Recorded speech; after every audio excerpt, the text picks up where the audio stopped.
If you're real estate struggling to get traction on video, you're probably making at least one of these 5 mistakes. I'm Spencer Sue, a top 1% nationwide real estate agent, and YouTube has become one of my biggest client funnels. I've used this exact flywheel to consistently generate high quality leads that actually convert at a high volume. And today I'm pulling back the curtain. Stick around to the end because number 5 is the one that silently kills the most channels before they even see much success. Mistake number 1, being too broad. They think about just making general topics that they feel that buyers or sellers may be interested in. So a lot of new agents, especially when I just talked to today, they think if I cast a wider net, I'll catch more fish. But in real estate, especially with these online algorithms like YouTube, that's how you end up in the middle of the ocean with no bites. People think about creating kind of top 5 home buying tips, how to stage your home. Now, what is the problem with these? They're not bad topics by any means, but they're so broad that it's so hard for people that are new people to find you.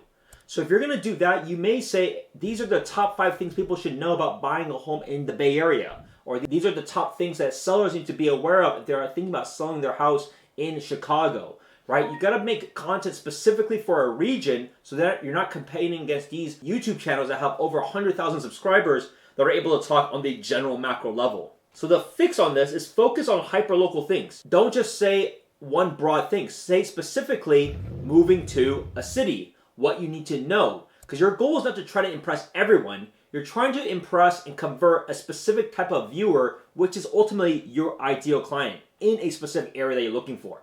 Number 2, they're not spending enough time on the idea and packaging.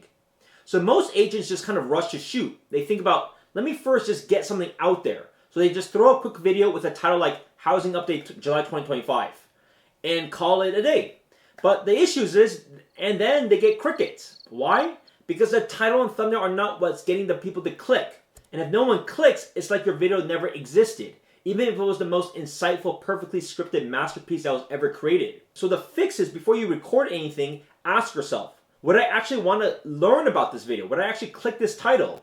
Would this stop me from scrolling? Because people will have a lot of things that they're looking at all times. The thumbnail make me feel some sort of emotion. So the idea is you got to spend at least 1 or 2 hours for the thumbnail and title design, because that's going to be the thing that people are going to be spending the time on. And so even though it's going to take you a lot more time typically to create a script, people are doing it backwards, because who cares about shooting a video, doing all the edits when nobody's actually watching the video itself? The idea about this is you need to hook attention before you can deliver value. And unfortunately, most agents reverse this. So reallocate your efforts on one versus the other. Number 3, trying to look like an expert instead of just being yourself, right? There's this pressure, especially for newer creators, to sound super polished. So they go on camera trying to be like some sort of CNBC of real estate. Robotic, talking head, formal, overly rehearsed. But the result is you come off stiff. You're not relatable. People don't really want to work with you. And so the viewer ultimately doesn't want to engage with you. Now keep this in mind, the fix. People don't hire you because you know more than Google. They hire you because they trust you, they think you're conversational, they think they can connect with you, they like the stories, they enjoy being able to go shopping with somebody. So that's your goal. Be personable with all the content. Share your own local feedback. For example, if you like specific activities, highlight those. If you like specific restaurants, highlight those, right? Those are the things that can bring people together. That may help people want to decide if they want to work with you or not. Now, real quick, before we go to number 4 and 5, if this is resonating with you and you want the full system I use to create videos that attract, nurture, and convert online viewers into real estate clients, check out the link below. It's my content conversion flywheel that I'm super happy to announce, built specifically for real estate agents who want to turn YouTube into a lead machine. Whether you're a solo agent or you're a team trying to grow, this framework will change how you create forever, and potentially you may be able to get more business out of this one pillar, which we've done over $1.2 million of GCI in. Spaces are limited, as I do want to keep it tight, so sign up below now. Number 4, inconsistent uploading. Thinking it's a marketing tactic instead of a long-term channel. YouTube isn't as forgetful like Instagram is. It's not just a place to post content. It's a channel that builds authority over time. So you gotta treat it like one. Most agents upload a video once, maybe twice, then kind of disappear for a month. And you're not really building trust or consistency if you're confusing the algorithm and your audience has nothing to stay tuned on. So pick a realistic schedule you can do. And don't worry, it's okay to shoot multiple videos at a time, and then you can have it staggered out, right? The key about this business is not about the number of views, is are you adding value to somebody, and what you don't really track or you don't really see is how many people are actually reaching out because of that. And last but not least, number 5, not having a system that converts content into clients. Now this one is a real big killer.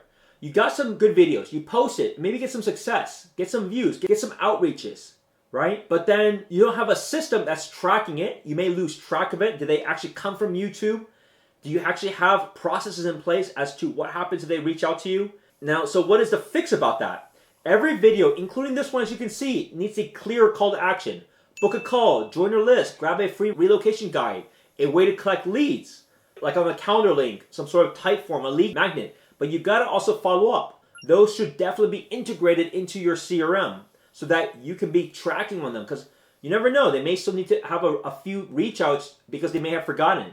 Without this, you're just making videos for video's sake, but not from a business perspective, right? So that's super critical to make sure that all of these leads are being captured and you're just not wasting money and time on these things. Now, if you want my complete YouTube strategy, the scripts that you should do right away, the videos, the templates, these automations and systems that have helped me bring in $300,000 of GCI a year only on YouTube, then check out the Content Conversion Flywheel course. It's built by me, that has done over $1.2 million in GCI. You can even look at me at Real Trends. Last year, we did $85 million in production, so we're still super active.